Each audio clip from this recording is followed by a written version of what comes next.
wrote the Bible? Where does it come from? What does it mean? Is there a group of people historically who are responsible for the Bible and have shaped our faith? What did they teach? And what can we celebrate as one human family about their teachings?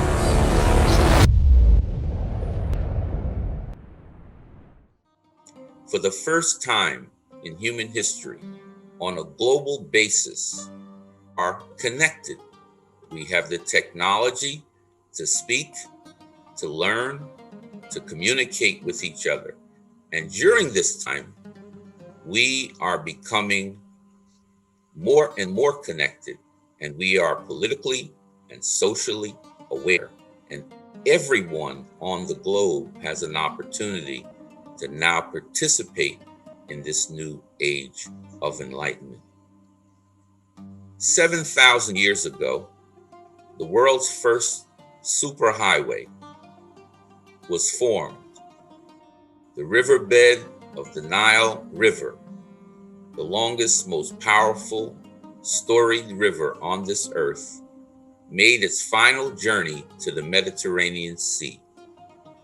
And people from the innermost part of the continent of Africa started to move north on the Nile and settle the Nile and build civilizations on the Nile.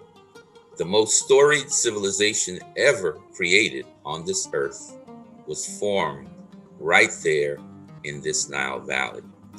And Dr. Ahmed Osman is here today to talk about that civilization. And we begin with him right now. Dr. Osman, welcome to Masters of Enlightenment. Thank you for joining us today. Thank you for inviting me. You have some ideas that come from your work that are groundbreaking.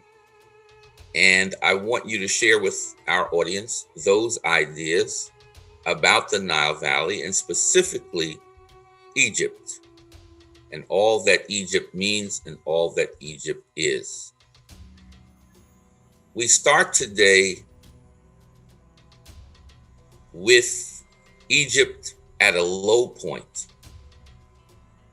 what we call the 15th and the 16th dynasties, when the power of Egypt had fallen. And we start here because we want to demonstrate that it is sometimes when the civilization is at its lowest point that it has its greatest birth of growth. It has a renaissance. It has a new awakening. It has a new enlightenment. It has a new glory.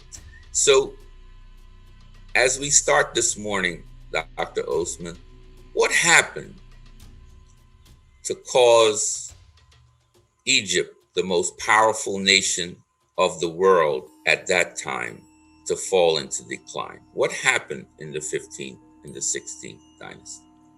You see, in the beginning, the old kingdom of Egypt, the Egyptians were able to establish the Great Pyramids and start the ideas of the underworld and so on, the resurrection of Osiris. For some years, there were no Nile water coming to Egypt. So the old kingdom came to an end. And we have a period of, they call it the first intermediate period. And then we have the second intermediate period, the second kingdom of Egypt, the Middle Kingdom. They call it the Middle Kingdom, which includes the 14th, from the 14th to the 17th dynasties, because the Egyptian history is divided to dynasties, ruling dynasties So the 14th and 15th, the 14th dynasty was okay. However, it was ruling from Thebes in Upper Egypt. The center of power, became weakened, and the different areas separated itself from the government central power. And during this period also the delta became, because it was covered by water, Nile water before, and it is not it's good for cultivation or for building cities or anything.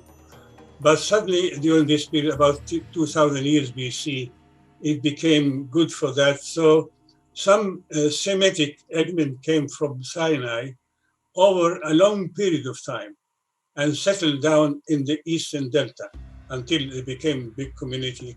And then they made themselves ruling power in the eastern delta in the beginning.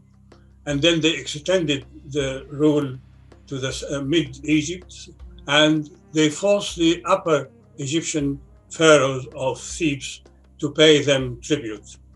So, Dr. Osman, what was the name of this new ruling elite? They called them Hyksos. Hyksos means the rulers of the shepherd rulers, Hyksos. And this Hyksos ruled Egypt for some time. And the importance of the 17th dynasty, at the end, the two last rulers of the 17th dynasty, what they did really is they started, liberating Egypt from this foreign rulers, Hyksos rulers. Now, for purposes of identification, it was a father, from what we understand, Sekenenre Tau, and his two sons. What were the sons' names, Dr. Osman? The son's name was Sekenenra Tau and Kamos. As the story goes, in Upper Egypt, they were paying tribute to the Hyksos ruler in the Delta. However, one day, the Apophis, the Hyksos ruler was called Apophis, sent a message to Sekenenra saying that the hippopotamus make a noise in the Upper Egypt, in the Thebes, which makes him unable to sleep. So it was a little bit too much. So they started fighting. This created the fight. However, Sekenenra Tau was killed. They found his mummy and his skull has been damaged. It shows that he was killed in fighting. Nevertheless, his son and descendant, Kamos, who was last of the 17th century kings, made his army, and they usually sail. Because sailed and died, they cannot walk or barge all the way. So they sailed north, and they went, and they were able. The Hyksos rulers were settled in northern Sinai town, the border town of Egypt, really, was at the time was called Avaris. Now it's called Northern Delta. Tel Hebwa. Its modern name is Tel Hebwa. Anyhow, he went there and he was able, to defeat the Hyksos, and the rulers of the Hyksos had to escape, and they went to Canaan at the time. However, it is not, you see, people wonder, who are these Hyksos? Where did they come from? And the original idea was, it was thought that these people came from Canaan, somewhere from Canaan. They are Bedouin and they are Semites. They thought they came from Canaan or the Levant, and they thought also that they had the chariot, modern, it was modern at the time, war, power, and they conquered Egypt. But this, after excavating the locations of the Hyksos in Egypt, by the main towns of the Hyksos, they found no evidence, neither of chariots, no name, no remains, no picture. The chariots did not exist at the time. And the modern archaeology proved that these people really did not come from outside of Egypt. They were Bedouins in Egyptian Sinai.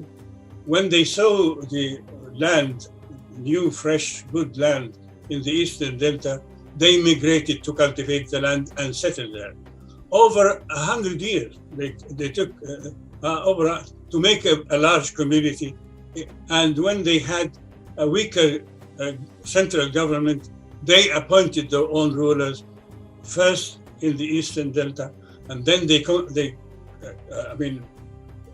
went south to the Middle Egypt, and they established the authority over all the country. So they were not coming as, and this is can be shown from the fact that they introduced no new culture, no foreign culture. They worship Seth.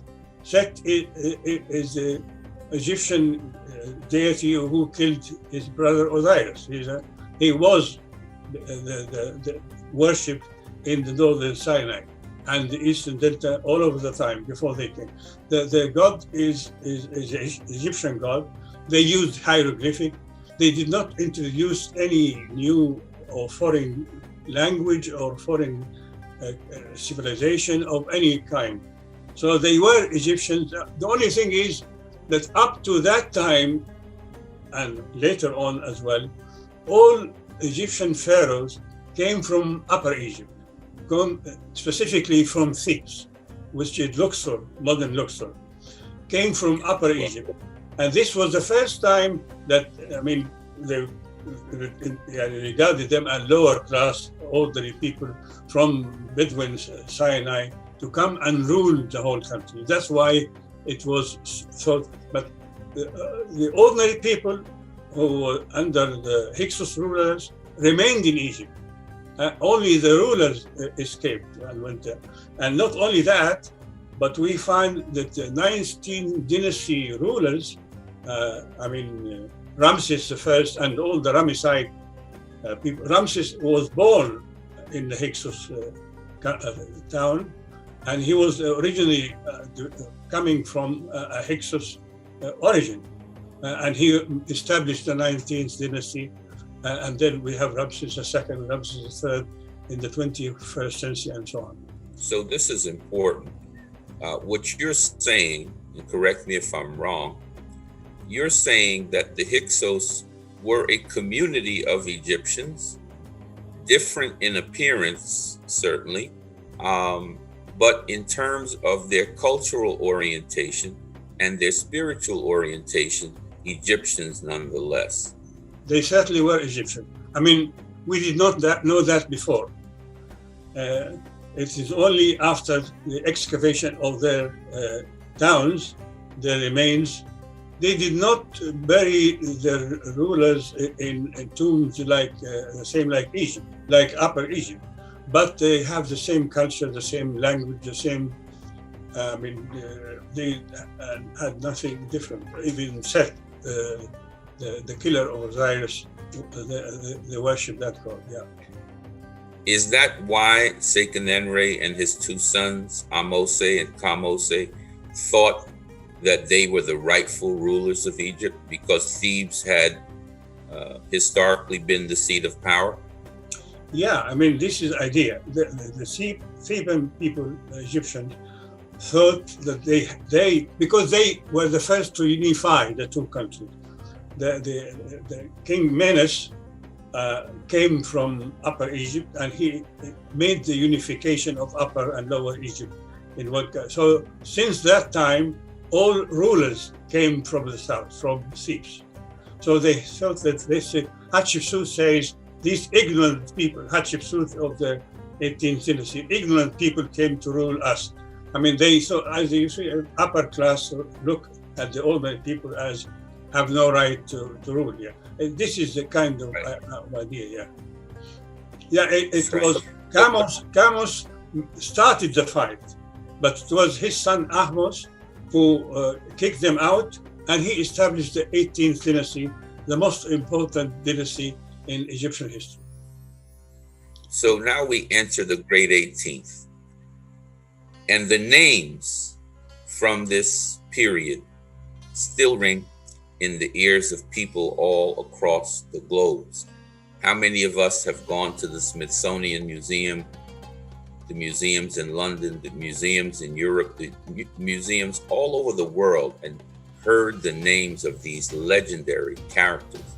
And this is what Dr. Osman's greatest work, in my opinion, has been, is to make these legends factual, flesh and blood people. And so we'll start there. Abraham came to Egypt with his wife Sarah during the 15th century BC. And I think it was, obviously this is during the 15th century BC, which includes Thutmose III, the emperor. The idea is that Thutmose III was the first king who established an empire between the Euphrates in northern Syria and in the south, north of Khartoum in Sudan. He is, our civilization developed as well as our political establishment, from a village to a town to a city to a country to an empire. So with an empire, you have more money, you have more power, you have more authority. And I think it was during the time of Thutmose III that Abraham came to Egypt with his wife Sarah. This encounter sets in motion, brings together the civilization of Egypt that at that time was already about 4,000 years old. And now we have the connection with a biblical figure. The Bible says that Abraham instructed his wife, Sarah, to say she was his sister because the Egyptians would find her attractive. And then Sarah becomes connected somehow with the great king, Thutmose III.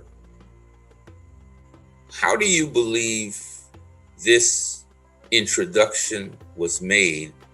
And how do you believe, as the Bible says, that Sarah becomes the wife of Thutmose III? How did this occur, in your opinion?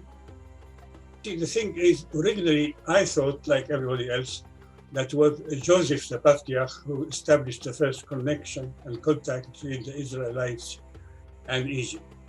Now, as you mentioned, we have to go back to the time of Abraham, because Abraham's father, Terah, was worshipping idols and making idols. And then he decided to leave Mesopotamia, Ur, the city of Ur in Mesopotamia, Iraq, modern Iraq.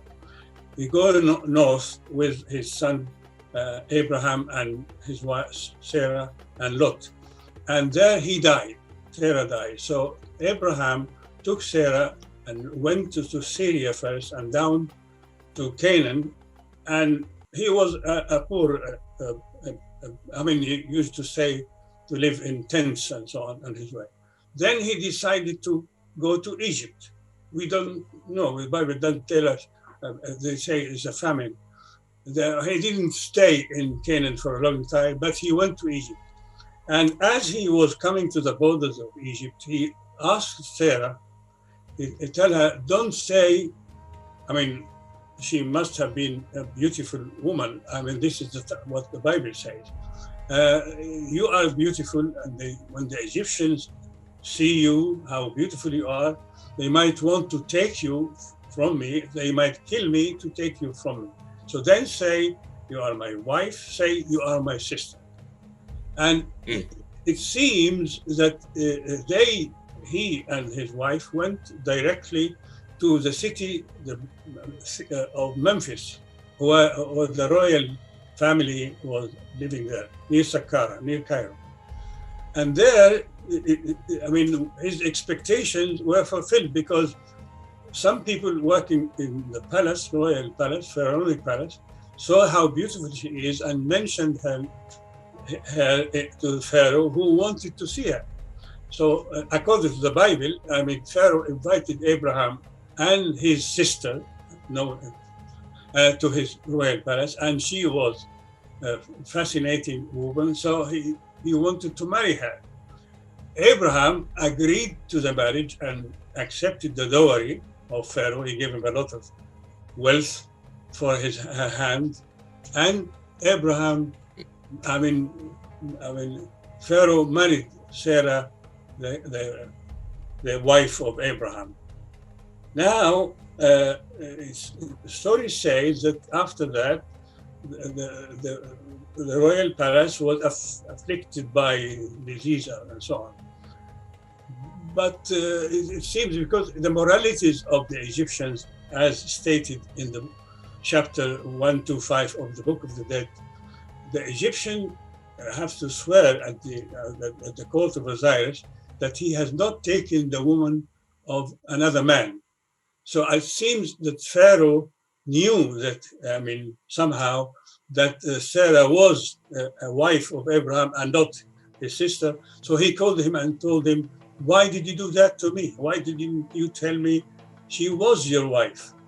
Take her and take everything I gave you and go to your country, go back to Canaan." And he gave her an Egyptian maid, as well. So So now the context for where we are going next has been laid. So Abraham leaves the country with his wife and he goes back to Canaan with a dowry. He's a much richer man now. So this Pharaoh, though, also has an impact on the Bible. You contend that not only was he the first empire builder, you contend not only was he the Pharaoh who Sarah mentioned, but you also have an enormous contention that he was the David of the Bible. You see, the thing is, when Sarah went home, eventually she was pregnant, and she had been married to two men, Abraham and Pharaoh. Who is the son, her son? Who is the father of her son? This is very interesting to try and know. While she was pregnant, before giving birth, according to the biblical story, the Lord appeared to Abraham and told him, I make a covenant with you and your people. If you and all the males in your family were to circumcise, I will be your God. And so the only thing he asked for this covenant, the Lord, is circumcision. Now, circumcision at that time was only practiced by Egyptian males. No other nation used circumcised. So in reality, he wanted him to be an Egyptian in a way before the birth of the child. And then again, he says, before Abraham, the Lord appeared to him and told him when he was in Canaan, look north, look south, look, all the land you can see is yours. I give it to you. However, now, before the birth of it, he says that your descendants will, from Sarah, will be kings. Sarah will grow kings, and will inherit the land between the Euphrates and the borders of Egypt. Only because Abraham had son from Hagar, Ishmael, and he has 6 other sons from another wife called Keturah. But the promise of the Lord this time only for Sarah's son to inherit the empire of Thutmose III. I mean, this is it can no doubt make us wonder, I mean, who is the real father, especially so that instead of being happy with Isaac when he was born, Abraham took him to Jerusalem and he wanted to sacrifice him. Why should he kill his own son? If the Lord himself has promised that the descendants of Sarah, that this Isaac, his descendants will be kings. I mean, this is the Lord told him that. Nevertheless, Abraham took the child and was to kill him. So the indications of the biblical story itself, that the child, Isaac, the father of the Israelites, was the son of Thutmose III, the emperor of Egypt, and Sarah, the Hebrew woman of Canaan. Dr. Osman believes that ancient Egypt and its glorious history has to some extent been suppressed and been overshadowed by the achievements of Greece and the achievements of Rome. Dr. Osman has no argument with the achievements of Greece nor the achievements of Rome, but simply wants to allow ancient Egypt to be seen as a glorious contributor to what we know as civilization.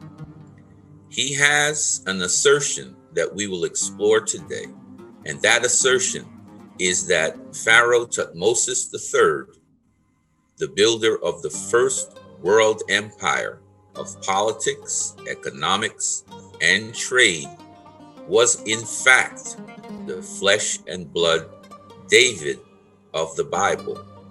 He will underscore his assertion with archaeological evidence, with common denominators between the two men in his own personal, awesome way, in my opinion.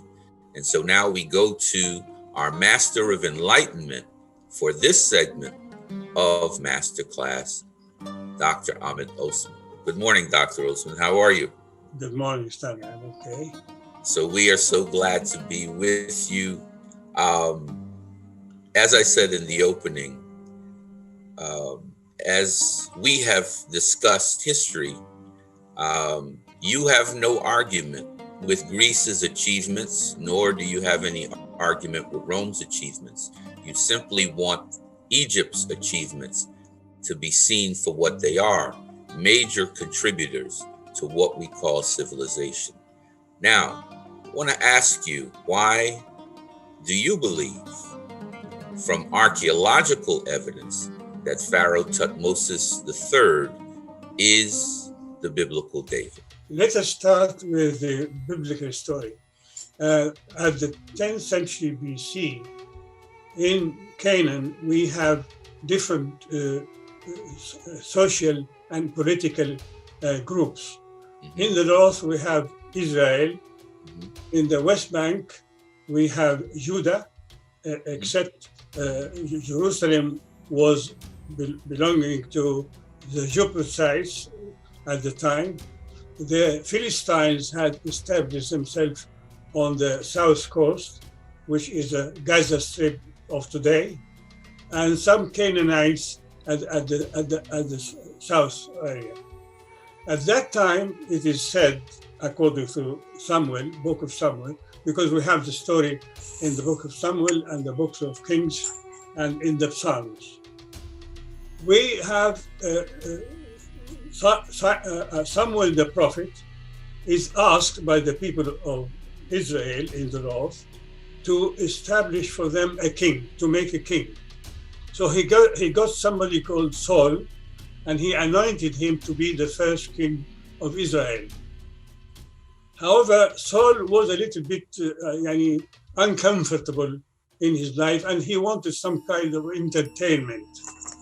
So he sent Samuel to Bethlehem, where there was a young lad of 15 years old. He was a shepherd and he played the harp. He was called David. And Samuel brought David to Saul, who worked for him for some time to entertain him.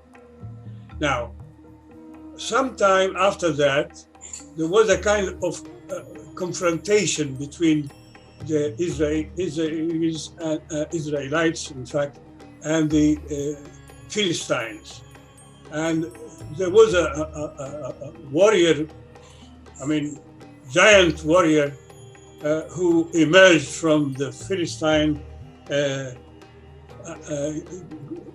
and challenged any Israeli to come to his challenge. But everybody was afraid. The guy was very powerful, very big body, and has many armored protecting him. So everybody was afraid. By chance, young David was bringing some food to the soldiers, the people there, and he found this situation, and he presented himself as the challenger. And everybody was surprised because this guy is a young boy, an older boy, and the other was a giant. You see. But with a kind of a small stone, he was able to hit him on his forehead, and the giant fell down, and Israel shouted, and they were very happy, and they regarded David as a great hero. This is what the story says. So, although King Saul was happy with what happened, but he was jealous, and he thought maybe this young boy will be more popular and can challenge him on his throne. So he planned to kill David. So David, according to the story, took 600 men. They followed him. They are his followers, 600 people, young men, and escaped. And he went to the king of the Philistines at Gath, city called Gath, and he worked for the Philistines. He and his people worked for the Philistines for a year. After this year, King Saul himself died, was killed in a fighting with the Philistines. So David left with his people, the Philistine king, and he went to his own home, back to his home, Bethlehem, and there he was announced king of Judah. And then Israel as well accepted him, so he became the unifying king of Judah and Israel. This is the story of the Bible. Mm-hmm. Yeah. After that, we have called that the first thing he did, he went with his 600 men and entered Jerusalem, which was under Jebusite power at the time. He entered the city and he built his own house there, a palace for himself. He asked the Phoenician Hiram to bring him wood to build his own house. And then he went out and he fought the Philistines and defeated them. He fought the Canaanites and defeated them. And strangely enough, although as we can see, there is no evidence, there is no story telling that the Israelites had any empire before that time. But the story of someone says that he went north to North Syria to re-establish, to reconfirm his borders in the northern Syria, in the northern Euphrates, in the northern Syria.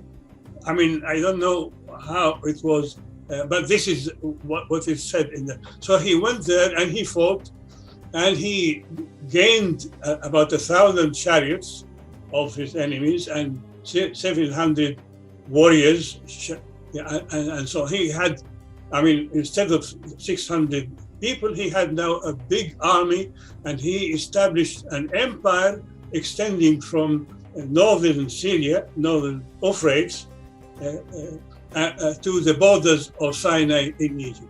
He became an emperor. Now, in modern times, archaeologists started digging. I mean, they want to find evidence of this empire established by David in the 10th century BC. I mean, different people came from America, from Britain, from France, and from Israel when the Israelis established the state in 1948. As you know, in archaeology, they date the thing according to different levels. I mean, the top level would be modern times, and when you go back, different, and they can date every level according to either whatever archaeological items they find with some names of kings or dates, or by carbon dating. They can know exactly which level belongs to which time and so on. So they were looking to the level, ground level of 10th century BC. They're looking for evidence because David is supposed to have built his own palace in Jerusalem, and he fought different cities and destroyed them. So we need some evidence of destruction of some cities on this level of King David, as well as evidence of building a palace in Jerusalem. They call the area he established was called Zion. He called it Zion. It became Zion. So archaeologists have not been able to find, they found some shreds of different pottery and so on, but no name, no remains of walls, no remains of palaces, no remain, neither in Jerusalem nor in any other part of the supposed empire. Except in some cases they found evidence of the Philistines, because the Philistines came during the 12th century. There was an eruption, volcanic eruptions in some Greece islands, and people escaped there, and they came to the west coast of the Mediterranean, to the east coast of the Mediterranean. They destroyed some cities in Asia Minor and in Syria and in Palestine, and so some destruction was found in this 12th century level, but not in the 10th century level. No. Okay. Now, let me ask this question while we're here. Yeah. There have been some Israeli archaeologists of note who have confirmed what you were saying. What were their names again? Professor Israel Felkenstein. He is a professor of archaeology in Tel Aviv University. He said he denied completely that there was any evidence in Jerusalem to confirm that David, at that time, he said there's no evidence whatsoever. And his result was accepted by all major archaeologists in the world. Obviously, now, Dr. Osman, you did find that there was an empire between the Euphrates in northern Syria and the Nile and the Sinai. Yeah, it's not me. It is known from history and from archaeology now. Everybody knows that because it has been done, that during the 15th century BC, Hatshepsut, during the 18th dynasty, Hatshepsut was ruler. She married Thutmose II, and she was a queen of Egypt. And but the son of Amenhotep, Thutmose II, from another woman, an older woman called Isis, became known as Thutmose III. But he was a young boy when his father died, So the Hatshepsut didn't want him to be a king, and she ruled herself until she died, and Thutmose III became the only ruler, and he became the major historical, I mean, like Napoleon of the, he went to fight in Canaan and Syria, and he, I mean, because his grandfather, Thutmose I, after kicking the Hyksos out of Egypt, his grandfather, Thutmose I, went all the way to the northern Syria in the Euphrates, and he established his name. He wrote his name there. So when the Bible says that David was going to recover his borders at the northern, in fact, she was talking about Thutmose II, who was trying to restore his borders of his grandfather. Thutmose I. Thutmose I established it, but he didn't leave any military thing to protect his empire, and he came back. So it was lost again. So Thutmose III went to re-establish the border of his grandfather. We don't find this in the biblical characters, but we find it here in the Thutmose case. Anyhow, the first major war which met him was in an area called Armageddon. Armageddon is a great mountain in northern coast of Israel now, and down on the after crossing the mountain down, we had this city of Armageddon. It was a fortified city, and the people there at the time, obviously, Canaan was not a state. There was maybe 300 different towns. Each one of them was a separate entity ruled by a ruler. So all these rulers gathered together with some rulers from Syria in the north. They gathered 300 of them, gathered at Armageddon, waited for Thutmose III to come to see them. However, they were waiting in front of the gates of the city. However, he surprised them by coming from the top of the mountain. He came behind them. So they were scattered, and they went into the city of Armageddon and closed the door, and he laid a siege on that city. Now, Thutmose III, when he left Egypt with his army for this fight, he took with him the ark of Amun, of his god Amun. And he had to wait 7 months before the siege ended and Armageddon, felt. During that period, for the 7 months, the statement he made says, the record says that he went with his people to a fortified city to the east of Armageddon, to the east of Mageddon, of this Mageddon. Har is a mountain, to the east of them. And although the name of Jerusalem was not mentioned, but you see, we find eventually he wrote all the names of all the cities in the Karnak wall. He wrote the names of all the cities that he conquered, that he fought in. But he wrote a name of another city that did not fight him. The only city that did not stand against him was called Kadesh. Kadesh, which became Urushalayim after the city of Jerusalem.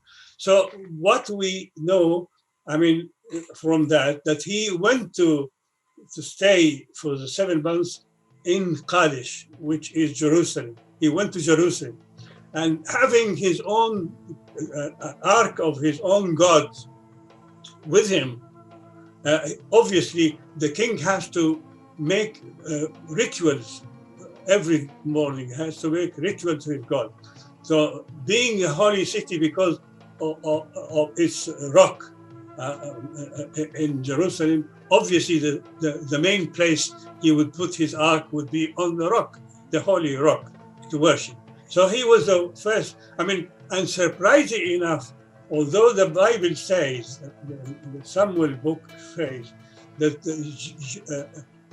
David brought the ark into Jerusalem, he did not speak about the Ark of the Covenant, which is the Ark of Moses and the Ten Commandments. He said for the first time and the only time in the Bible, the Ark of the Lord, not the Ark of the Covenant. So Ark of the Lord, so it was in fact the Ark of Amenhotep III with the Ark of Ammon that we know from history that he brought with him there, you see. And so, when archaeologists look for the Armageddon, because Armageddon became part of the empire, David's empire, inherited by Solomon. So when they dug in Armageddon, they found only evidence of the 15th century BC destruction. Also in Syria, also in all other places, all cities were destroyed by war during the 15th century BC. Now, you mentioned some historical facts to support the archaeology. The pyramid text, the writings on the Temple of Karnak of Tutmosis' victories. We hear of the stables of Solomon, where the chariots were kept. In fact, in Jerusalem, were there ever any archaeological proof that there was a stable there, that the pharaohs of Egypt maintained a garrison of any type there? Amenhotep III, whom I regard to be Solomon, he had a garrison there. And not only had a garrison there, but of charities and so on, he also established a small shrine, a small temple there for his charioteers to worship. It is. Amenhotep III established a temple there. I think this is what is meant usually by the Temple of Solomon in Jerusalem. You see, strangely enough, 4 years ago, although no evidence, no name, no evidence of any kind of David was of a biblical David was found in Jerusalem. 4 years ago, a young Israeli girl of 12 years, she found an amulet with the name of Tutmosis III in the same location where they are digging for David. She found the real historical David. The only David found in Jerusalem is Tutmosis III. And if you look at the name of David, Tutmos, the word Tut in hieroglyphic for Tutmos is different from Tutankhamun. In Tutankhamun, in hieroglyphic, Tut means image. Tutankhamun, the living image of Amun. But in the case of Tutmosis, Tut is Hermes. Tut is Thoth, the Egyptian god of magic and knowledge. It's called Thoth. Tut, and the Egyptian T becomes a D in Hebrew. Tut in this case becomes Dud in Hebrew. And Dud in Hebrew is the Hebrew word in the Hebrew Bible for King David. This is the name of King David in the thing. The real father of the Israelites who brought from Sarah the Hebrew was the Egyptian pharaoh Tutmosis III. Strangely enough, although in the first books of the Bible, we find Abraham as the great ancestor of the Israelites, from there onwards, after that, we find David becomes the main great ancestor of the Israelites. So the Israelites were half Egyptian and half Hebrew, in fact.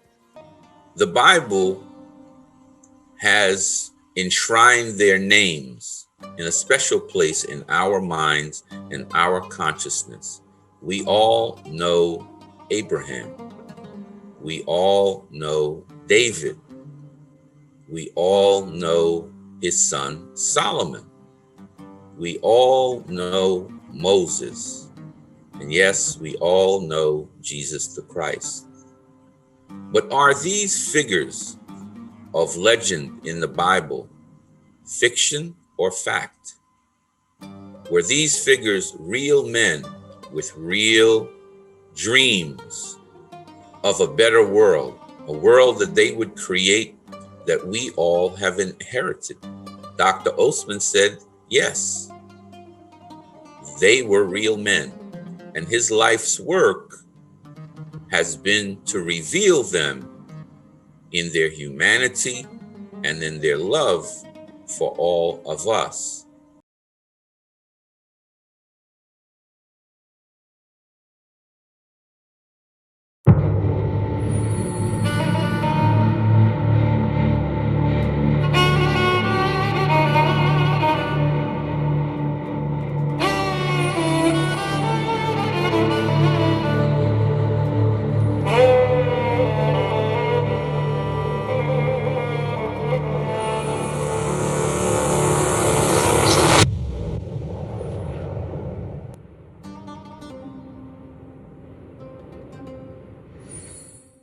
To begin describing the reasons why you believe Solomon and Amenhotep III are the same person, with the similarities between the two figures. In reality, it is not that difficult in this case with the Solomon and Amenhotep III, as even ordinary people who are not specialized in history or Bible have already recognized the many similarities between the two characters. For instance, both of them ruled a country, an empire between the Euphrates and Egypt without having to fight. Amenhotep III, inherited the empire without having to do any fighting. Although, both of them, got the name Solomon, but Solomon in the Bible was given a different name on his birth. He was given the name Judaidah. He was called Judaidah, and Amenhotep obviously is called Amenhotep. They only got the title Solomon because of the peaceful era people lived during their rule. So Solomon was a title, not a name of a person. They became known as Solomon not because of their name, but because of their life. Now, again, it is very strange to find in the Bible that the first wife that Solomon, biblical Solomon, married was the daughter of Pharaoh. The daughter of Pharaoh. He married the daughter of Pharaoh. Amenhotep III married his sister, the daughter of his father, the Pharaoh, Sitamun. Then again, Amenhotep III, like in the same way as Solomon, wanted to enforce the relationship between different parts of the empire without fighting, through diplomatic and social relationships. So he married about 4 or 5 princesses from different parts of the empire. Both of them had the same thing. Both of them had many women in their harem. Amenhotep III is having more than 300 women in his harem, and Solomon is known to have had many women in their harem. The taxing system, it's known that, according to the Bible, that Solomon established 12 different parts of the empire to pay tax. Each part pay 1 month's tax for the empire. This is the same system, tax system, that Amenhotep III used in Egypt, as well as building. It is known that Solomon built a great temple for God and he built the royal palace next to his temple. And this is the same situation with Amenhotep III, who built a new royal palace west of Thebes, which is now Luxor, and he built next to it his mortuary temple, his great mortuary temple, where the statues of Memnon are still standing now, the great statues of Memnon. Both of them were peaceful. Both of them, the wisdom. They were known for their wisdom, because they did not go to war, to fighting, in order to establish the power, but to, communications, social communication, giving presents, having exchange marriages, and so on. So both of the men are doing the same. Both of them ruled for about 40 years. It's the similarities between the two are too many, and too obvious, really. Thank you so much for sharing those similarities. Okay, excuse me, I have forgotten one very, very important and very, in fact, 2 points. Although Solomon is known to have been built the temple for God, for the Lord, believing in one God, it is said that at the end of his life, he worshipped other deities. He was affected or by his wives, foreign wives, and he worshipped other gods, including the goddess, Levantine goddess Ashtaroth. Amenhotep III worshipped different deities, the deities of Egypt. However, when his son Akhenaten introduced the worship of one God, he also believed in the one God of his, we have evidence of he believed in the one God of his son Akhenaten, the one God. You see, so this is, you cannot believe in one God and many gods at the same time. This is a very rare situation. But both of them, Solomon and Amenhotep III, worshipped one God. And strangely enough, the name of Ashtaroth, as one of the deities worshipped by Solomon at the end of his days, Amenhotep III, during his last part of his life, had some difficulties with his teeth. Maybe he was taking too many sugars and sweets and so on. So he suffered too much pain from his teeth. And it seems that the Egyptian physicians were not able to cure him. So he was sent by Tushratta, his father-in-law, the father of one of his wives, foreign wives. He was sent the image of Ashtaroth specifically. So both of them worship the same goddess Ashtaroth at the same time. Thank you for that explanation of the similarities between these two men that persuades you that they're the same historical character. One of the things that come to my mind right away is that both of them had a very open mind, not just about the concept of faith or spirituality, but also an open mind to information coming from around the empire. Dr. Osman, you have mentioned in your work that there was a foreign wife who Amenhotep III made his principal wife, and leads you to believe to the next character, who was a very important character in the court and in the administration of Amenhotep III. This character we know in the Bible as Joseph. You have identified this character in Egyptian history as Yuya, the Grand Vizier, the master of the chariot. Some would say the prime minister of Amenhotep III. Of what significance does Yuya or the biblical Joseph, the father-in-law of Amenhotep III, have to his thinking and to his governance of ancient Egypt? You see, in the Bible, it says, Joseph says when he spoke to his brothers when they came for the second time to buy gold in Egypt, he told them, when he told them, I am your brother, so they were ashamed that they sold him as a slave, and now he's treating them as helping them and so on.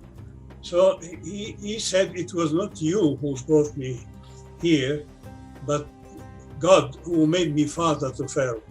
Father to Pharaoh is a very rare name in Egyptian. It's an Egyptian title, but a very rare name.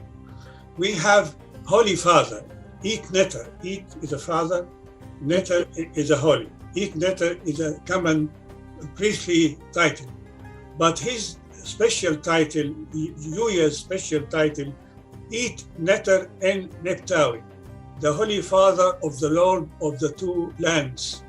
And this is exactly the same title that Joseph mentioned to his brothers, according to the biblical story.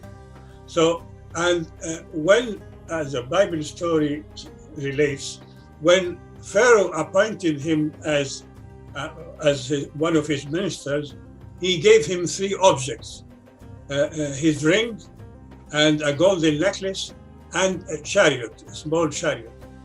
In reality, the three objects were found in Yuya's tomb.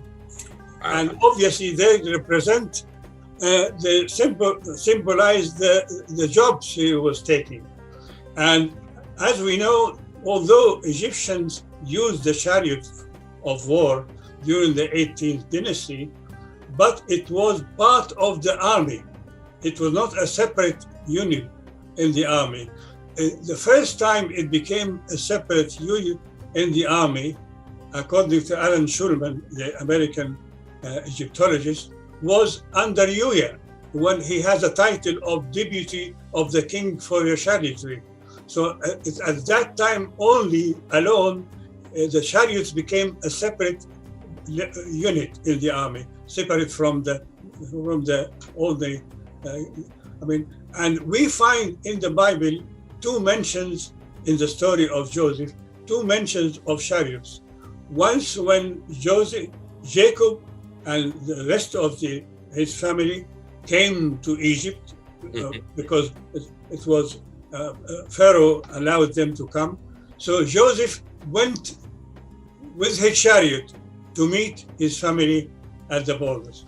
This is at Goshen, the area where they settled down in northern Sinai. The second time, when Jacob died in Egypt, because Jacob died in Egypt, and Joseph took the bones of his father and he went to bury him in Canaan. So it is said that Joseph took the whole chariots, with the charioteers, all of them. It means that he was allowed to take all, he was ruling over the chariots. He was the lieutenant of the chariots. So too many similarities. Now, it might be very strange that you see when Isaac, had two sons, Jacob and Esau. Esau, because he came first, although they were twins, believed that he has a birthright because of his birth, which we don't know what kind of birthright, if there is no inheritance. But Jacob, who believed so much in the birthright, gave him a soup of lentil soup to buy his. Eventually, Joseph believed that his son, the 11th son, Joseph the dreamer, is the one who can, be interested in this idea of the birthright. So he made him this color coat and so on. So when when he came to Egypt eventually, and he was I don't think, okay, Amenhotep III married the daughter of Uya, all right, whom I think to be Joseph, but he had more than 300 women in his harem. He could have made her one. He loved her, he wanted her, he could have made her one of his many wives. But no, what happened with Amenhotep III is he insisted against the wishes of the priesthood that she should be his royal wife, his queen, against all. Why did he do that? I think because, you see, he recognized, he realized that she was descendant of his grandfather. Through Uya, Joseph, she was descended from Thutmose III, David of the history. She was of the same royal family. So that's why he married her. By marrying the daughter of Joseph, Amenhotep III united the two branches of David's family. The one who of his own ancestor through the Egyptian queen, and the ones from Sarah. The two branches came to be united with him, and so it produced the next generation, which made the whole revolution in our understanding, which is Akhenaten and Tutankhamun. The Amarna, they called the Amarna king. Now, let's stay for a moment with one of the titles of Uya, the master of the chariots. We have often heard of Solomon's stables, and Solomon's stables were said to have been in this city that the world knows today as Jerusalem. But from your work, that city was not always known as Jerusalem. That city was known by another name. So let's stay here with Amenhotep III. In your research around Pharaoh Amenhotep III, does the city now known as Jerusalem, and do these stables that were supposed to be at Jerusalem, are they facts in Amenhotep III's life? You see, from the list of the cities of Canaan mentioned in the Kandak by Thutmose III, we find the name of Jerusalem as Kadesh. Kadesh means holy. The word Kadesh, which is now the Arabs call it Quds, which is the same as Kadesh. Quds means holy city. Mm-hmm. The same city during the time of Amenhotep III, from the Amarna letters, we have the letters coming from the city, it became known as Orushalayim. Or is the city, Shalayim is peace, the city of peace. So I think the city took the name Jerusalem during the time of Amenhotep III because he was Solomon, he was the king of peace. You see, and at the time also, Amenhotep III had many buildings. One of them, he established some chariotry, some part of his unit of his army in different towns in Syria and in Canaan. One of them was in Jerusalem, one in Bethel, and so on. And everywhere when he left his army unit, Egyptian army unit there, now the area is called in Jerusalem the Solomon Stables, which became next to the Muslim mosque, and which is used now as a praying area for the Muslims. You see, this was the area where the stable of the king, Amenhotep III, was left. And in each city where he had this army unit, he also built a shrine a small temple for them to worship. So I believe, obviously at that time, for a small group of army, 50 men or so on, he would not build the big stone kind of temple. He must have established a small shrine. So the Solomon temple in Jerusalem, obviously it would be near the rock, by the rock, because the rock is known as the holy area in Jerusalem. He must have built the first temple of Solomon in Jerusalem, was a shrine for the Egyptian unit established there in Jerusalem, in the temple there. As we know, even the Jewish temple was not really built before in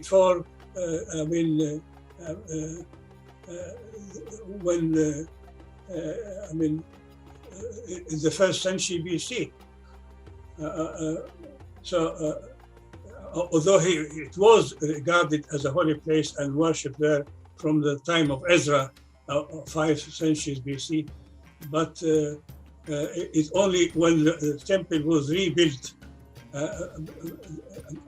just in the second half of the first century BC by Herod the Great. It was Herod the Great who first built the temple, really established the temple.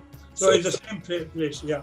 So this small shrine, yeah, was a place for his charioteers in the small garrison he had there, so that they, as Egyptians, could still worship in this place. Yes. You also shared that Kadesh means holy place, and because he was revered as the man of peace, the city's name was changed to Jerusalem, or City of Peace. And this is documented in Karnak. Yes. One of the major events in Amenhotep III's life, which is similar to Solomon's life, is the story that we find in the Bible of Solomon and the Queen of Sheba. This story is of great significance to the nation of Ethiopia.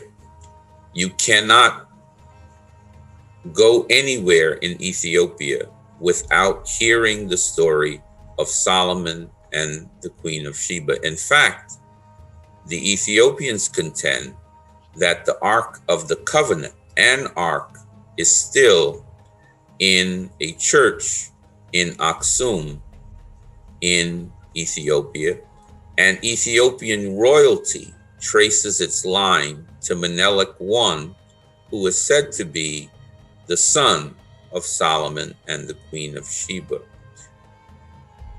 If Amenhotep III is Solomon, and if, as you say, Dr. Osman, he had many diplomatic brides, is it unreasonable for us to believe that this queen from Ethiopia, from Aksum, could have been one of these diplomatic brides? We know that Tutmosis III's mother, Hatshepsut, documents that she journeyed to the land of Punt, which was the area we now know as Ethiopia, during the time of Tutmosis being a boy. That means that this area of Ethiopia and ancient Egypt had contact even then. Would it be unreasonable to think that this lady could have been one of his diplomatic brides? You see, the thing is, the Egyptians regarded this eastern coast of Africa, Ethiopia and Somalia and so on, as the land of Punt. They called it the land of Punt. And they regarded it as a holy land, because they used to get the incense and the things they use in the temple worship and rituals from this area. And they used to get different, even they get sometimes some animals. They got the cat from there. They got different animals and different insects, things they use in the worship, temple. And as you said, during Hatshepsut time, the queen of Punt, this queen of this land, came to visit Hatshepsut. And Hatshepsut in her temple, we have scenes of her, her visit. So I believe, yes, Queen of Sheba must have come, because they used to come every year, really, to meet the Pharaoh and bring presents with them. All the presents of this queen, as mentioned in the Bible, are found in this area. And you see, although regarding the ark, I don't believe it is the Ark of Covenant. This is not the Ark of the Covenant. You see, because the Ark of the Covenant had to stay until Akhenaten came to rule and so on. But the Egyptian king would not let his visitor, the Queen of Sheba, go back without a present. He would give her some present to take with her. And these presents, as usually in Egypt, they have to carry it in an ark. An Egyptian ark was certainly sent there because it carried with it some presents from Egypt with the queen. But before Moses and his ark, Moses came after Amenhotep III died and his ark. So it's not the Ark of the Covenant, but an Egyptian ark of some kind. And I have one point that can confirm this visit, because in some of the stories in the Quran and some of the biblical comments, an account of that says when the queen went to meet the King Solomon in his room, when he was sitting on the throne, the crown room. She saw as if there was water in the, water pool in the ground and the floor. So she left her dress in order not to, and if you go to the British Cairo Museum in Egypt and to see the area of Amenhotep III, you find the floor that was part of the crown room in his palace. I saw it myself, and it's a painted water with some fishes and some in it. Yeah, I saw the ground myself in the Cairo Museum. The same area which you feel as if it was a pool, painting pool. This was a floor taken from the room of King Amenhotep III. Yeah, this is part of the, it made me think it could not be by chance that's how with the story. Yeah. So here we have documentation, and we have real evidence of contact between ancient Punt and ancient Egypt, going as far back as Queen Hatshepsut. And we have information that royal visits of royalty from Punt coming to the great empire of Egypt was ongoing on an annual basis. And so we will leave it to you to make your judgment, but on the information that you heard from Dr. Osman here, it would not be unreasonable that these two great lands had contact, and because the great emperor had diplomatic brides to keep the peace and also to continue trade between nations, it very well may have been that this queen of Punt, a daughter of Puntland, became one of the diplomatic brides of Amenhotep III, the Solomon of the Bible, and hence we got the story of Solomon and Sheba, Moses the lawgiver. In your work, you say that Moses the lawgiver of the Bible is in fact Pharaoh Akhenaten of the 18th dynasty of Egypt, called by the Egyptians Kemet. You see similarities in the lives of these two figures that persuade you that they are the same man. And today, we get the benefit of hearing the evidence that you propose to demonstrate that Akhenaten, Pharaoh of Egypt, is in fact Moses, the lawgiver. Dr. Osman, why do you believe that Akhenaten is Moses, the lawgiver? First of all, when I wrote my first book, I was trying to identify the time of Joseph, the Patriarch in history of Egypt, and I came to identify him as the same character as Yuya, who was a minister of Amenhotep III, who ruled at the beginning of the 14th century BC, during the 10th pharaoh of the 18th dynasty. Once I have identified the time of Joseph in Egypt, then the next step was to look for Moses, because Moses came after Joseph. So what I did really here, I was helped a lot by Sigmund Freud, the Jewish, psychoanalyst who lived in Vienna and came to London in 1939 because he was afraid of the Nazi Germany and so on. Freud wrote a book. The rest of his books was not about psychology, but it was about the history of the idea of the Moses and monotheism. It was called Moses and monotheism.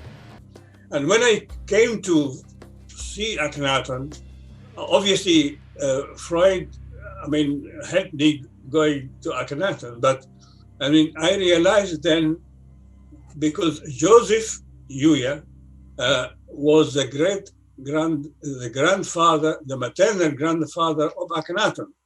You see, Yuya, the daughter of Yuya, Tai, who was the daughter of Joseph, was married to the king of Egypt, Amenhotep III. So, and she gave birth to Akhenaten. So, he was an Egyptian, but he was also an Israelite because his mother was the daughter of Joseph, you see. So, so what happened is, we know that the Queen Tai was completely rejected. This marriage between the king and the queen and Tai, daughter of Joseph, was completely rejected by the Amun priest. Okay, you can have her as a wife, but not as a queen, because the queen has to be your sister from the royal family. However, the king insisted, and he brought earlier, after the marriage, he brought a son from her. She brought him a son called Tutmos. And this son, when he reached the age of 5, his father, Amenhotep III, appointed him as his prince, crown prince, to follow him on the throne. Soon after that, he completely disappeared. Obviously, we don't know. We know about him because some remains of him were found in the tomb of Tutankhamun. But how did he disappear? Where did he die? Was he killed? He disappeared. All what we know is that he disappeared completely.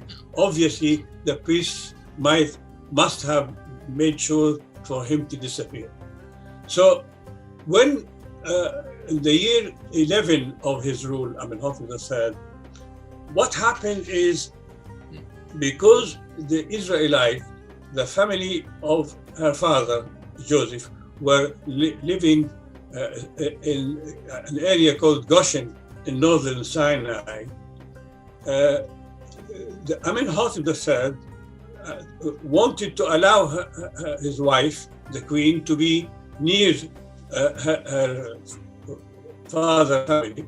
So in the city of Zaro, the border city of Zaro, in the same area of Goshen, northern Sinai, it's a border military city. He built her a royal palace there. And in the year 11 of his rule, he dug a pleasure lake. And during that time, he had some kind of a second honeymoon, and she became pregnant. So I can, although there's no evidence for that, I can imagine why the king would fear that if she brings, a boy, gives birth to a boy, it will make a new trouble between him and the priest, and he didn't want that. So I believe this could be the reason why he asked the midwives, if you find a boy, you can get rid of him, kill him or something, not a girl. So this idea is, if you read the Quran agrees with the Bible in the story of Moses' birth, except that he made the mother of Moses was inside the royal palace when the Pharaoh soldiers found the baby. So it was not coming from outside. It seems that the Queen Tai wanted to smuggle her son, because the midwives told her about the intention of the king. She wanted to smuggle him outside. Between her and her father's family was the lake. She wanted to smuggle him out, not in, as the Bible said. So, this is the idea of. That's why, at the same time, fearing on his life, she kept him away from the royal palace. The king and the queen Amenhotep III used to live in Memphis, near Saqqara, near Cairo, modern Egypt. But he started to rebuild a new large royal palace on western Thebes, the west bank of Thebes in Luxor, in Upper Egypt. He make a royal palace. It took him about 20 years, you see. And we could not see, the American archaeologists who dug the palace could not see any evidence of Akhenaten. He was not called Akhenaten as in birth. He was called Amenhotep IV. Amenhotep IV. He could not find any evidence of because every prince, every queen, everything had a small villa in the compound of the royal palace. So only in year 16, when he reached the age of 16, that Akhenaten came to the royal palace in Thebes. Yeah, because his mother was afraid that he might be killed by the priest or something. So she kept him away, first in Zaro, in northern Sinai, near Goshen, and then with her brother, he was the priest of On, Heliopolis, the priest of Ra. And then when his father, Amenhotep III, became ill, sick, and she was afraid that she might die without appointing his son as his successor, she asked for him to come to the royal palace. He came, who was 16 years old, and only because he was able to marry Nefertiti, who was the daughter of the heiress, wife of Amenhotep III and Sitamon, Queen Sitamon. Because he married the heiress, Nefertiti, he was appointed by his father as his co-regent. So Akhenaten, Tutankhamun, Amenhotep IV was appointed as his co-regent with his father in Thebes. However, instead of pleasing treating the priests of Ammon well, he did the contrary. He went to the Karnak compound. The Karnak is compound, have many shrines for all the Egyptian deities. So he built himself for his own god, Aton. When he came, he already had a new idea of God. He was not, Aton was his god. So he built a shrine for his god in the Karnak, at the back of the Karnak. And he did not allow anybody to come to his Aton in Karnak unless he denounced the other gods. And obviously the priests were very angry. They destroyed the temple. They forced his father to kick him out of Thebes. So he went with Nefertiti and some of his followers built a new town called Amarna, known as Amarna now, Tel Amarna, halfway between Cairo and Luxor. And he built his own Amarna city, and he built his own, established on the temple of Aton in Amarna, and all people, his family, worshipped Aton in Amarna while his father was ruling in Thebes.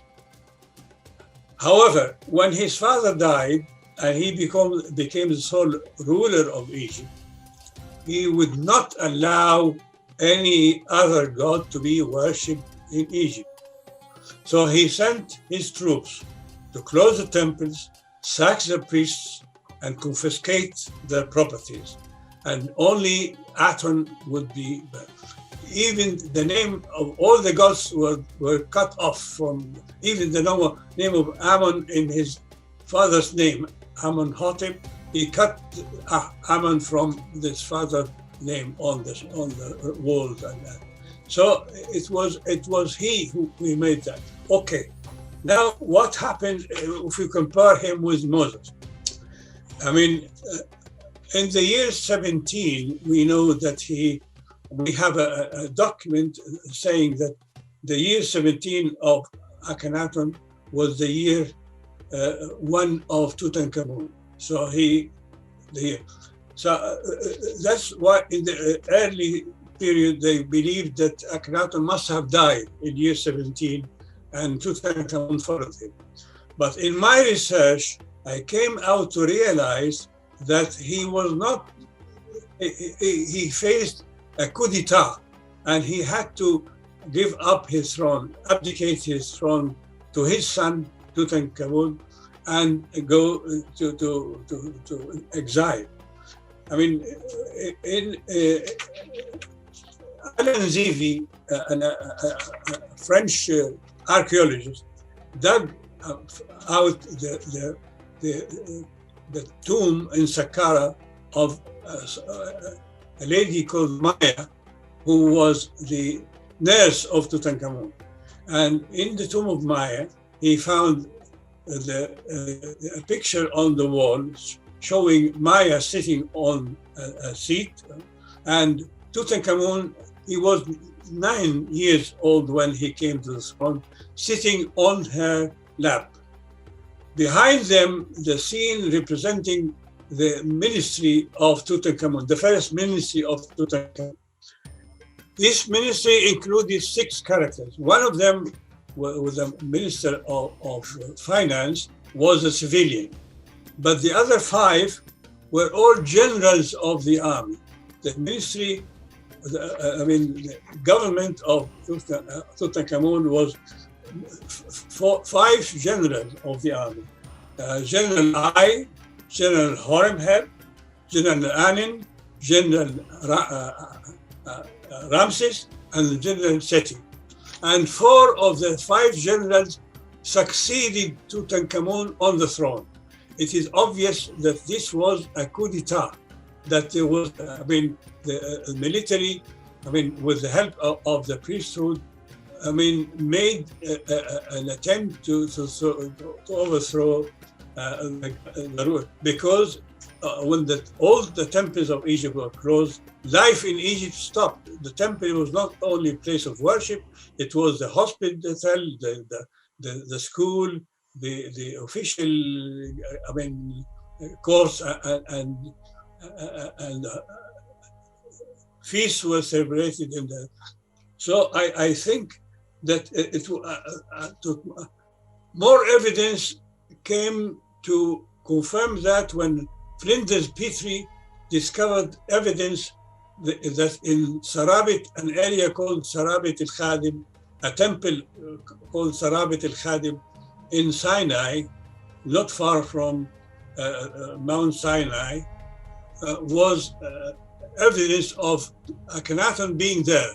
He found the head of Akhenaten's mother, Queen Tai, in the temple of Sarabit, and he found a plate where, after Akhenaten end of rule, the name of Aten was completely forbidden from Egypt.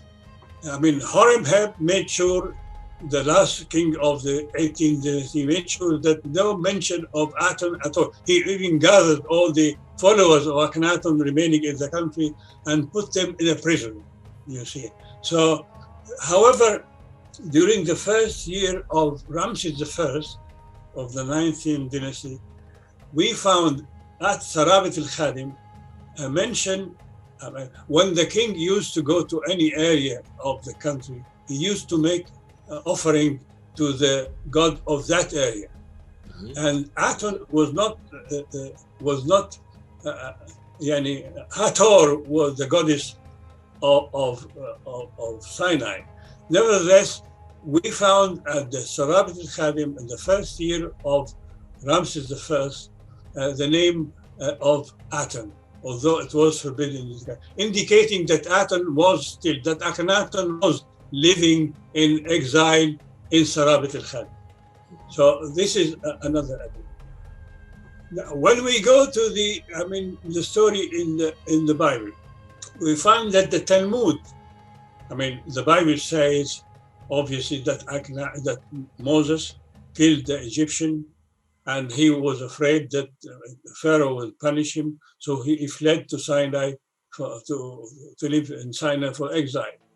But the Talmud says a different story. The Talmud was written during the first 5 centuries AD. It says that Moses, after after leaving the royal palace, he went south. Mm-hmm. At the time, south of Egypt was called Ethiopia. He went south to Ethiopia, and there he found a queen called Adonai, and her husband died, was killed in fighting, so he married the queen, and Moses, according to the Talmud, became a king for this in Upper Egypt for 9 years. Before he was asked to abdicate the throne to the son of the queen and go to Sinai for exile. So the Talmud makes him a king, you see. On the other hand, in the Quran, the story also differs from the biblical story that he fled from because he killed the Egyptians. He says that while Moses was in the city, somebody came from the border of the city warning him that there was a kind of some plotting against him. People are coming to kill him, and ask him to flee out of the hill. So the idea, was completely different. So I think this makes a comparison between Akhenaten's life. All right. Now, after Tutankhamun came to the throne, he ruled only for about 10 years, and he was killed. And he was succeeded by General Ai, who was a maternal cousin of Akhenaten, a brother of Queen Tai. He ruled for 4 years, and he disappeared also without, we don't know how. He was not buried in his tomb. And then we have the last king of the 18th dynasty, Horemheb, who ruled for about 13 years. Horemheb had no successors. So he appointed another General Ramses, to be the follower. Ramses became Ramses I, established the 19 dynasty, and because he came from Lower Egypt, from the very area of Goshen, the area of Zaro, he made his royal house in that area. Now we can imagine Akhenaten. I mean, we know about Moses taking a rod with him, and this rod is a little bit magical rod. It opened all the door for him, makes magical. But however, if we look at the scepter of the royal scepter in Egypt, it looks like a serpent, really. If you turn it around, it looks like a serpent moving.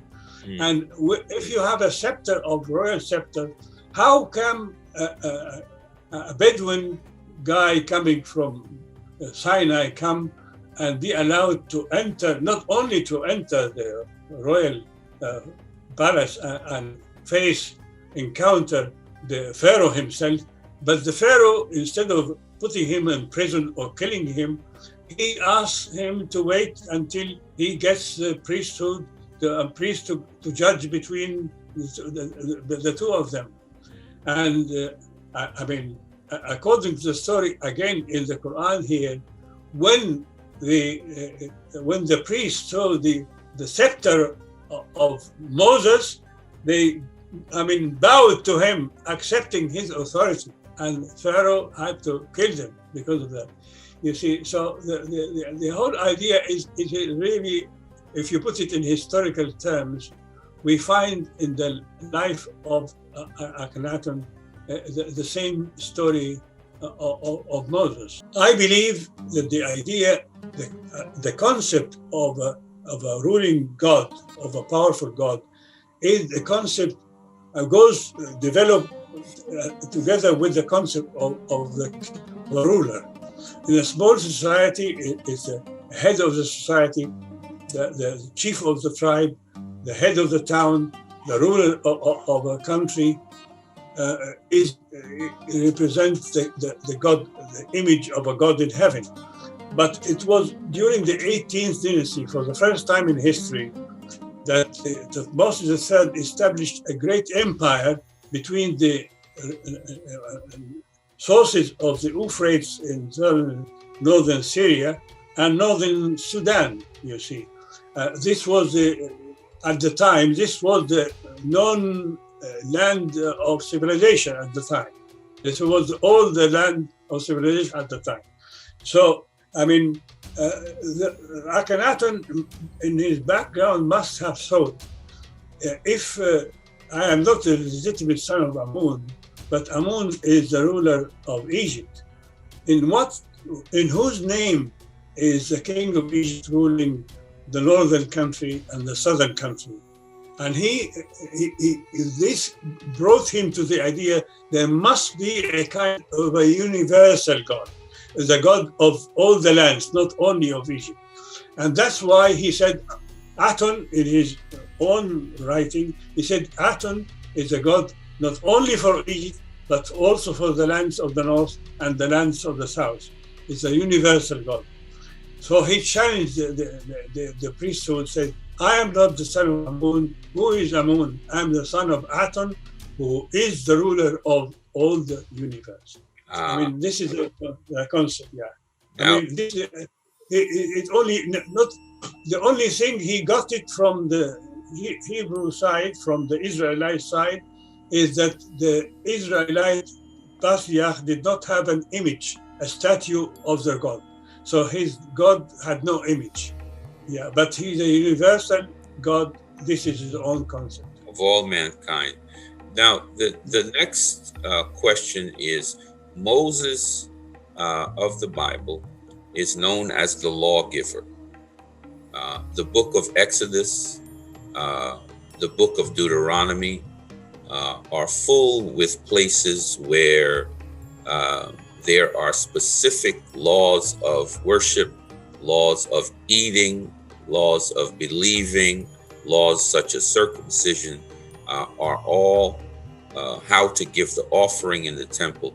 So Moses becomes known to all of us as Moses the lawgiver. Were there similar laws and mores and rituals that Akhenaten observed that are similar to what became known as the Ten Commandments? Although Akhenaten changed the god, his god is different, but the rituals, he inherited the Egyptian rituals as they are. And if you look, this is what Freud realized, that all the rituals, all the behaviors of the Israelites, according to the teaching of Moses, are found in ancient Egyptian tradition. Even the ark, the ark was, they used to place the image of their God in the ark when they go out of the temple. So he, instead of the images of God, he put the Ten Commandments. All the Ten Commandments are found as they are in the chapter 1 to 5 of the Book of the Dead. Yeah, there's not. The Mosaic teaching. This was recognized by Sigmund Freud. The Mosaic teaching, as they are in the Bible, are the same as the Egyptian teaching of Akhenaten.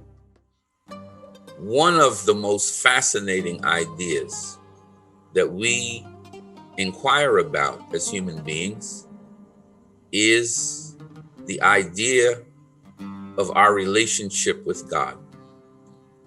Our idea about who is God's son, who is God's daughter. Was there a Messiah? Who is Jesus the Christ? Well, welcome back to Masters of Enlightenment.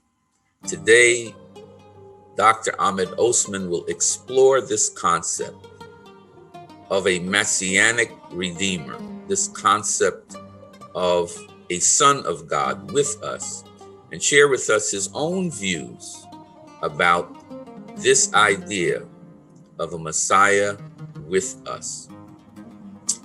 Welcome back, Dr. Osman. Thank you for joining us again. Thank you for inviting me.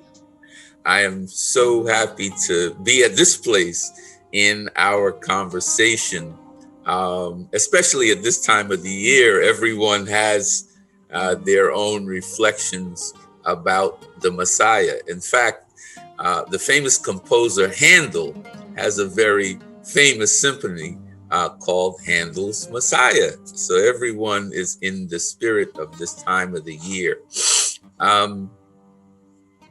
In your work, you have concluded that Moses was Pharaoh Akhenaten, the Pharaoh who made the quantum leap from the idea of polytheism, or many gods, to monotheism, one universal God, a God that would not just rule Egypt, Amun, but a God that would be the God of the world, of all the lands.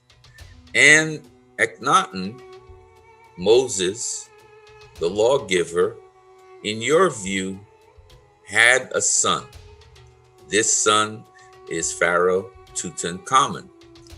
And in your view, Pharaoh Tutankhamun was the model for Messiah, was in fact the model for Jesus the Christ, and is in fact, in your opinion, with the evidence that you have, that historical person. I'd like to begin with what you shared with me, the meaning of his name. Dr. Osman, what does Tutankhamun mean? He was not at his best during the 7th year of Akhenaten at Amarna. He was born. He was not given the name of Tutankhamun. This is a later change of his name. The first name he got was Tutankhatun. Tut means the image. Ankh means living. Atun is Adonai. So Tutankhamun, Atun, Tutankhamun means the living image of Adonai, of the God. So this is the name he got at his birth, Wow. which he named later. Yeah. Wow. That is very revealing. So he was literally named the living image of God. The only one ever born to take his name, the Son of God, Son of Adonai, was Tutankhamun, who became Tutankhamun later. Yeah. Second question I wanted you to answer for me, Dr. Osman. You've shared with me that this concept of Messiah was part of a ritual of anointing the new Pharaoh, that the concept of a Messiah or the concept of a son of God was a very old concept in Egypt, that every Pharaoh was anointed as Messiah and became a son of God in a ritual that the priests performed when he became Pharaoh. Would you please explain the Egyptian concept of Messiah? Okay. The Messiah means the anointed one.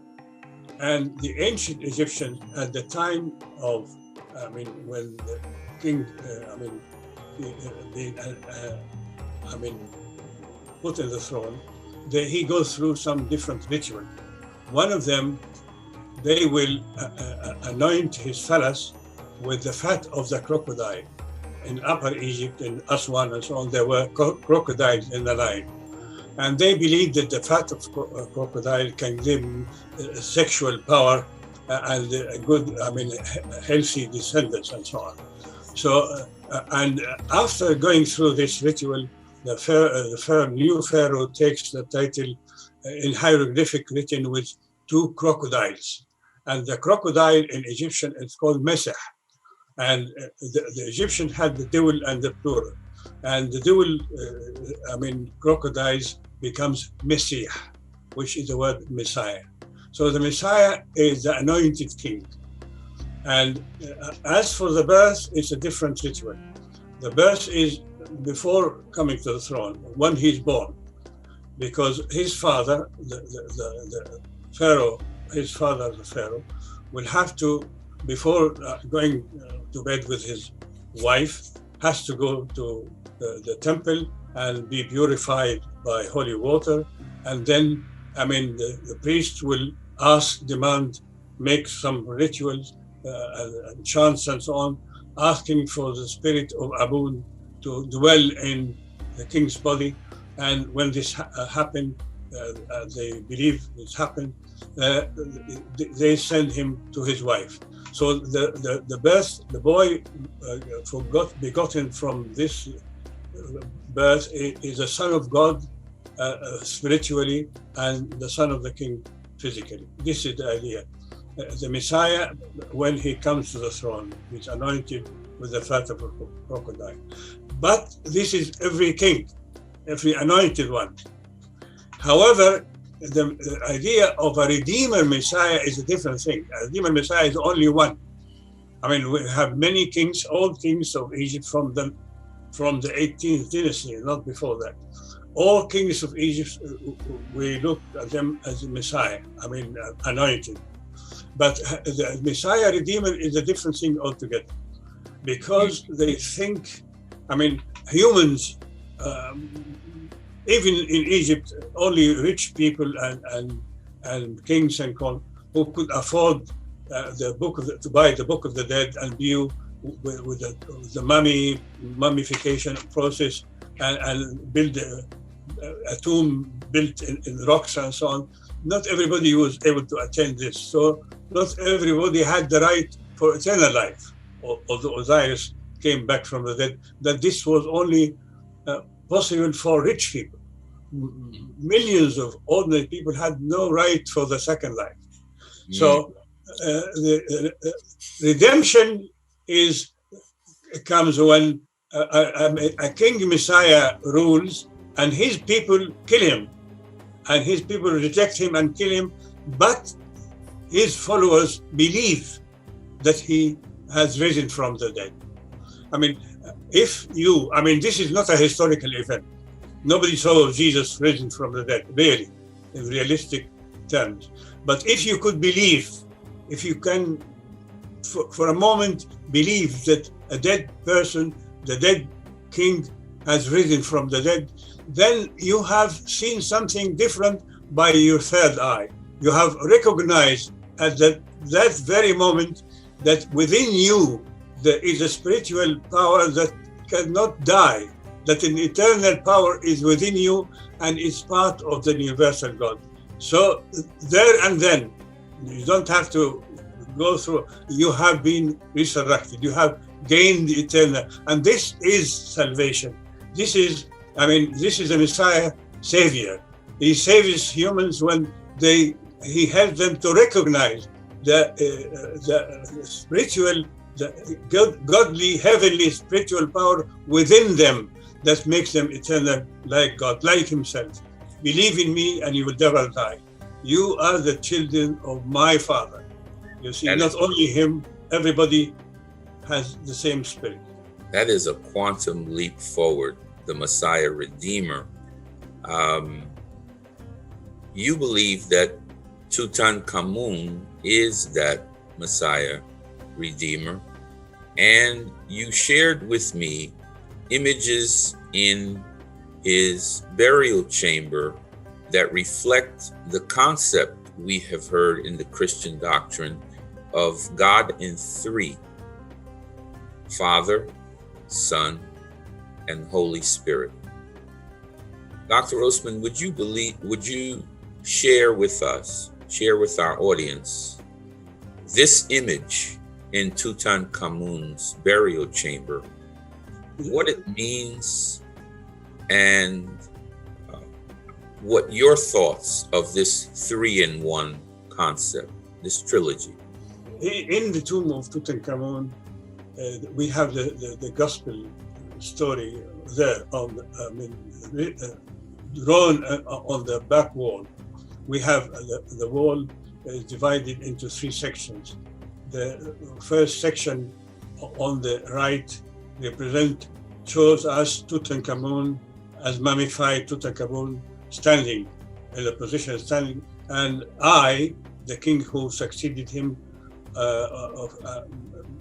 acting as a priest, as a high priest, and practicing the ritual of opening the mouth.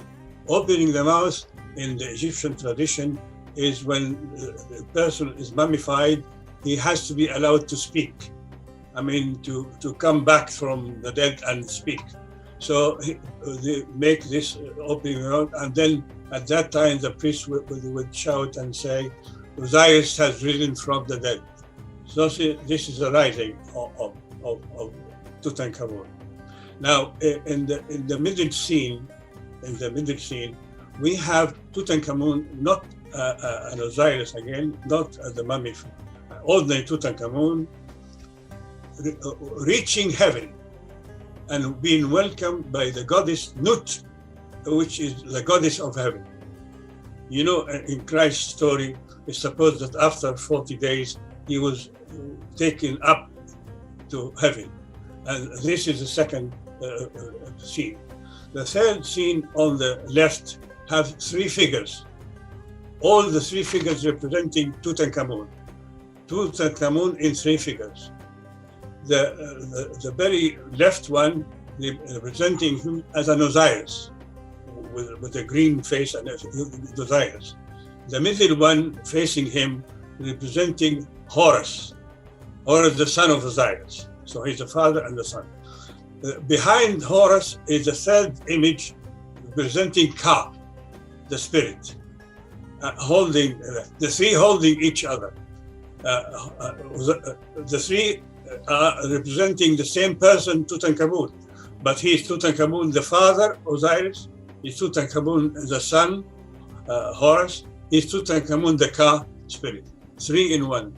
So this is what Rome decided for Jesus in the 5th century AD. We already find it 13th century BC in the tomb of Tutankhamun.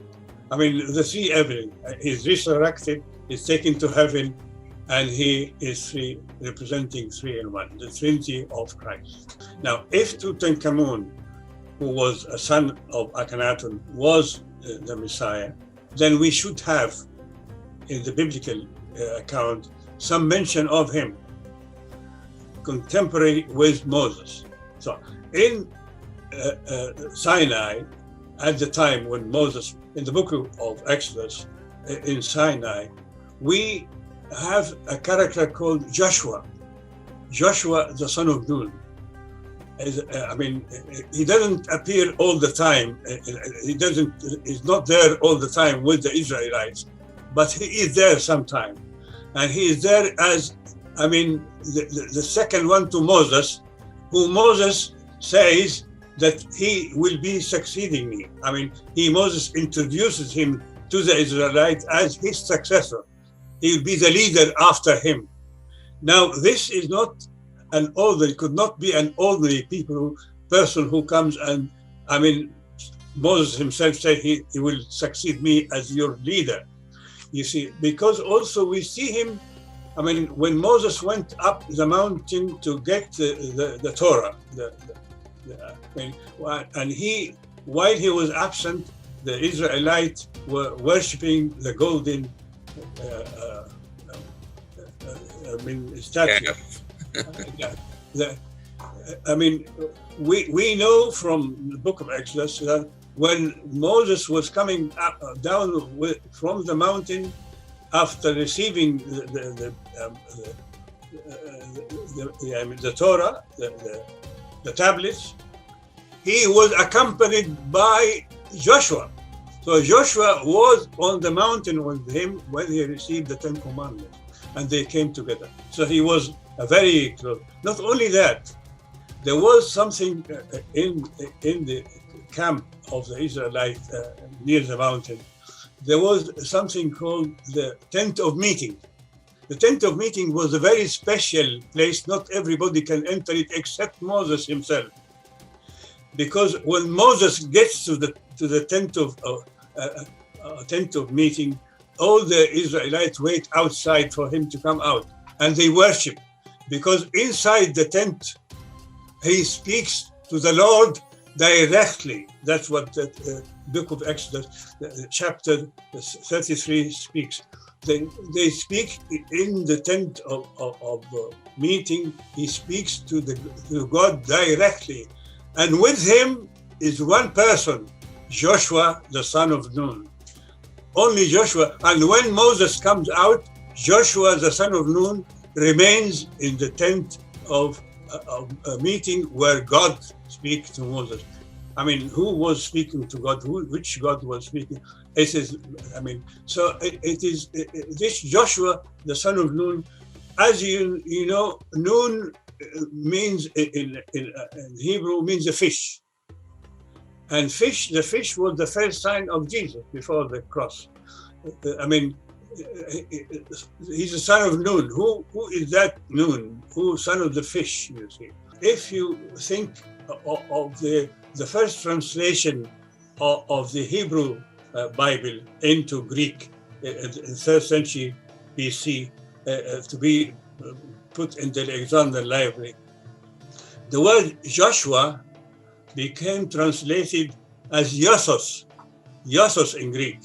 And this Iossos in Greek became known as Jesus in the English language. So the word Jesus comes from Iossos, comes from Joshua. So at the time of the first Old Testament, Greek Old Testament, because the Greek Old Testament was used by the Church of Rome until the 9th century AD, when they found an earlier Hebrew text and they used it. But it was used, the Greek one. So we have the name Joshua, Jesus, representing Joshua, the son of Nun. So the name Joshua and Jesus are one and the same. Up to the 4th century AD, the only cross in any church all over the world was the Ankh. The Egyptian Ankh means life, eternal life. And Tutankhamun, not Ankh-Amun, Ankh, the cross is part of his own name, you see. Wow. Yeah, so Tutankhamun, Ankh became the cross for all the church, including the Church of Rome. until the 4th century Till AD. the 4th century. Only the wooden cross appeared only in the 5th century AD in Rome. You see, they died on the cross. Really, all Egyptian pharaohs are said to have died on the cross. And the cross, the Ankh cross, is found in their tombs. It represents eternal life. Died on the cross means he never died. He's alive. He is eternally alive, spiritually alive. Yes. But the Church of Rome made it a proper crucifixion with the cross. But we don't find any evidence in the early gospel letters of St. Paul. Never mentioned the crucifixion of Jesus. He only said Jesus living crucified within me, inside me, with the Spirit in me. And this is why only later on, when the Church of Rome wanted to take political power, you see, they introduced their own story of the specific date. Another interesting scene to indicate that Jesus was a contemporary of Moses. Joshua, the mean Joshua. That we have 3 of the 4 Gospels, the 4 canonic Gospels. 3 of them have a scene. They tried to say that this was not a real event, but this is maybe the one historical account in the Gospels.